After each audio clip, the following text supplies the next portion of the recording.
Then went Samson to Gaza, and saw there an harlot, and went in unto her. And it was told the Gazites, saying, Samson is come hither.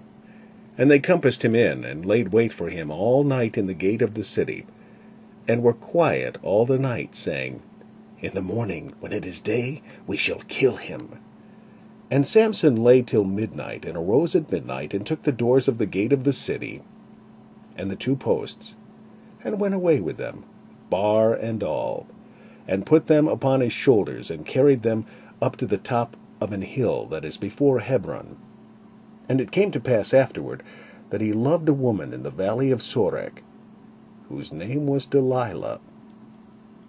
And the lords of the Philistines came up unto her, and said unto her, Entice him, and see wherein his great strength lieth, and by what means we may prevail against him, that we may bind him to afflict him.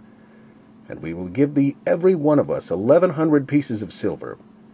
And Delilah said unto Samson, Tell me, I pray thee, wherein thy great strength lieth, and wherewith thou mightest be bound to afflict thee. And Samson said unto her, If they bind me with 7 green withs that were never dried, then shall I be weak, and be as another man. Then the lords of the Philistines brought up to her 7 green withs which had not been dried, and she bound him with them. Now there were men lying in wait, abiding with her in the chamber. And she said unto him, The Philistines be upon thee, Samson. And he brake the withs, as the thread of a tow is broken when it toucheth the fire. So his strength was not known. And Delilah said unto Samson, Behold, thou hast mocked me, and told me lies. Now tell me, I pray thee, wherewith thou mightest be bound. And he said unto her, If they bind me fast with new ropes that never were occupied, then shall I be weak, and be as another man. Delilah therefore took new ropes, and bound him therewith, and said unto him, The Philistines be upon thee, Samson. And there were liers in wait abiding in the chamber, and he brake them from off his arms like a thread. And Delilah said unto Samson, Hitherto thou hast mocked me, and told me lies. Tell me, wherewith thou mightest be bound. And he said unto her, If thou weavest the 7 locks of my head with the web. And she fastened it with the pin, and said unto him, The Philistines be upon thee, Samson. And he waked out of his sleep, and went away with the pin of the beam, and with the web. And she said unto him, How canst thou say, I love thee, when thine heart is not with me? Thou hast mocked me these 3 times, and hast not told me wherein thy strength lieth. And it came to pass, when she pressed him daily with her words, and urged him, so that his soul was vexed unto death, that he told her all his heart, and said unto her, There hath not come a razor upon mine head, for I have been a Nazarite unto God from my mother's womb. If I be shaven, then my strength will go from me, and I shall become weak, and be like any other man. And when Delilah saw that he had told her all his heart, she sent and called for the lords of the Philistines, saying, Come up this once, for he hath showed me all his heart. Then the lords of the Philistines came up unto her, and brought money in their hand. And she made him sleep upon her knees. And she called for a man, and she caused him to shave off the 7 locks of his head. And she began to afflict him, and his strength went from him.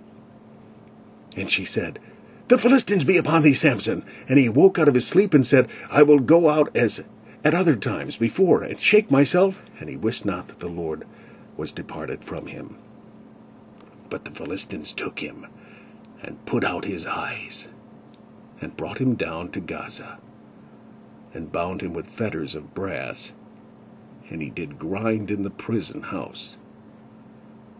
Howbeit the hair of his head began to grow again after he was shaven. Then the lords of the Philistines gathered them together for to offer a great sacrifice unto Dagon their god, and to rejoice, for they said, Our God hath delivered Samson our enemy into our hand. And when the people saw him, they praised their God, for they said, Our God hath delivered into our hands our enemy, and the destroyer of our country, which slew many of us. And it came to pass, when their hearts were merry, that they said, Call for Samson, that he may make us sport. And they called for Samson out of the prison house, and he made them sport, and they set him between the pillars. And Samson said unto the lad that held him by the hand, Suffer me that I may feel the pillars whereupon the house standeth, that I may lean upon them. Now the house was full of men and women, and all the lords of the Philistines were there. And there were upon the roof about 3,000 men and women that beheld, while Samson made sport. And Samson called unto the Lord, and said, O Lord God, remember me, I pray thee, and strengthen me, I pray thee, only this once, O God, that I may be at once avenged of the Philistines for my 2 eyes. And Samson took hold of the 2 middle pillars upon which the house stood, and on which it was borne up, of the one with his right hand, and of the other with his left. And Samson said, Let me die with the Philistines. And he bowed himself with all his might, and the house fell upon the lords, and upon all the people that were therein. So the dead which he slew at his death were more than they which he slew in his life. Then his brethren and all the house of his father came down, and took him, and brought him up, and buried him between Zorah and Eshtaol, in the burying place of Manoah his father. And he judged Israel 20 years.